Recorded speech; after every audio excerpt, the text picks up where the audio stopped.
Civilization from the ancient to the modern era.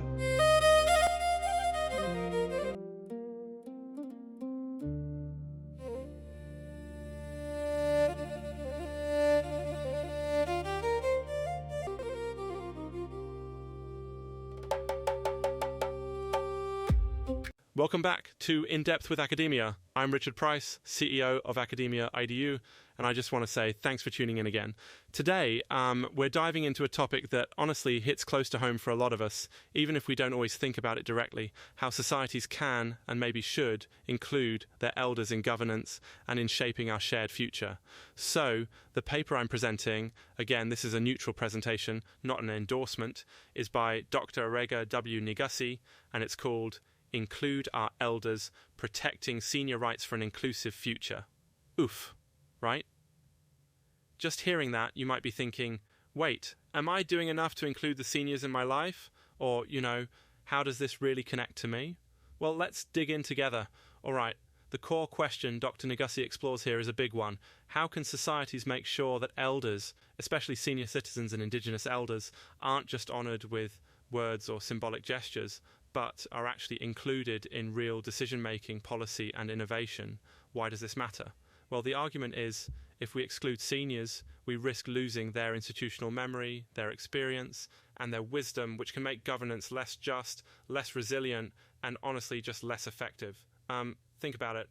How many times have we heard, oh, back in my day, and we roll our eyes? But seriously, sometimes they're onto something. The paper isn't saying all old ideas are right, but it is asking, what happens when we forget where we came from, when we ignore the people who literally lived through important chapters of history? I'm not saying that's the only thing that matters. Remember, I'm just sharing what the paper brings up. So, what are the key findings and arguments? Dr. Nagasi points out that respecting elders isn't just about being polite or letting them speak at formal events.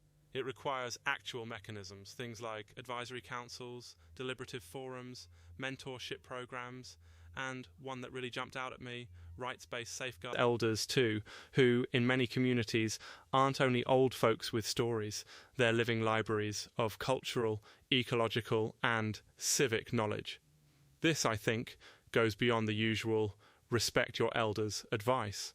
The paper lays out practical pathways for this, like establishing non-partisan elder advisory councils.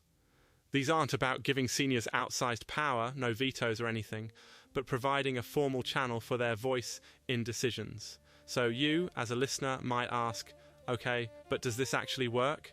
That's fair. The argument is these structures help bridge the gap between generations, foster compromise, and even reduce polarization. Something, let's be honest, we could all use less of. There's also talk about mentorship, pairing young leaders with senior mentors, creating co-leadership models, that kind of thing. And importantly, the paper emphasizes mutual humility.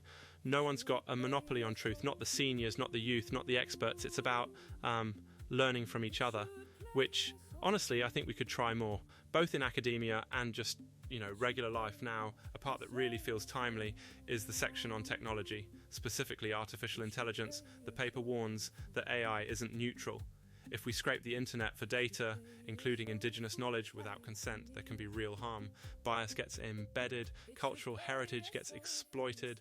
Without seniors and indigenous elders in the loop, these systems can make decisions that, well, nobody intended and that actually hurt people. The author suggests clear legal protections, oversight panels, and impact assessments whenever AI is used in areas that affect health, land, culture, or social services. And this is a personal aside for a second, not really in the paper, but I remember chatting with my own grandmother about self-driving cars. She just stared at me and said, so, if the car makes a mistake, who do I yell at?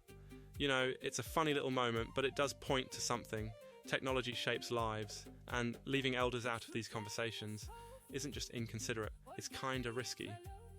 Back to the paper though, Dr. Nagasi says that truly inclusive governance is about structures, safeguards, and real ongoing participation. None of this is a magic fix, and it certainly isn't simple. But if you're listening to this and wondering, what does this mean for me?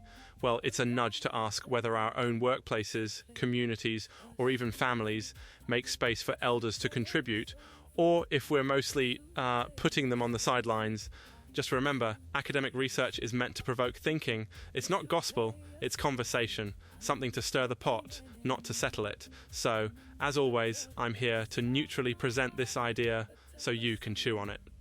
That's it for today.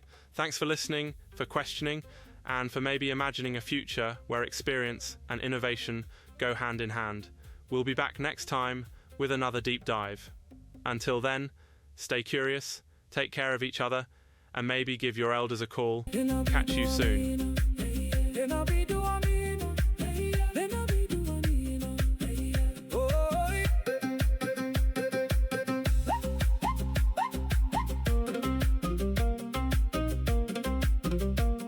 Civilization from the ancient to the modern era.